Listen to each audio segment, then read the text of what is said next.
The Conquest of Mesopotamia.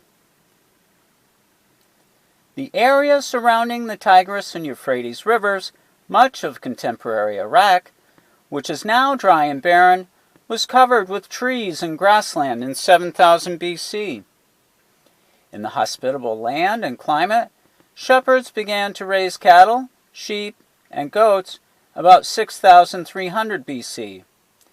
Their success attracted more shepherds, and soon they found it necessary to cut down trees to provide more pasture for their growing herds. Residential communities appeared about 4000 BC, and Mesopotamia was born, developing a culture that pitted humans against chaotic nature. Their goal was to impose order on nature.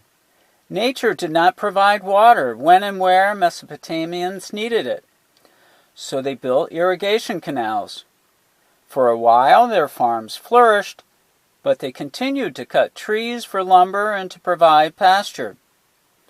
Without the trees, of course, the soil began to erode and make its way into the irrigation canals, which became clogged and were continually in need of maintenance.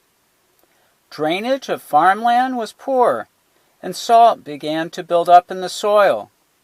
By 3000 BC, agricultural production was dropping, and the pastures were disappearing due to lost topsoil.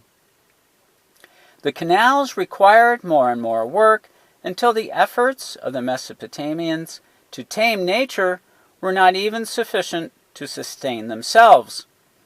The canals, which had been built up higher and higher to allow water to flow over the silt, would often flood and do extensive damage. The area became prey to successive waves of invaders, each of which remained for a while, continuing the destruction of the environment until it was conquered by the next wave. A long history of human efforts to manipulate nature has left the area, once part of the Fertile Crescent, a desolate wasteland today.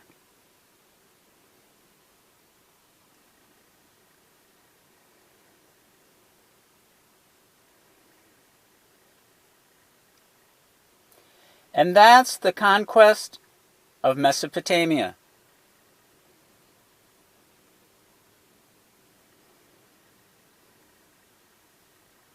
Have a great day.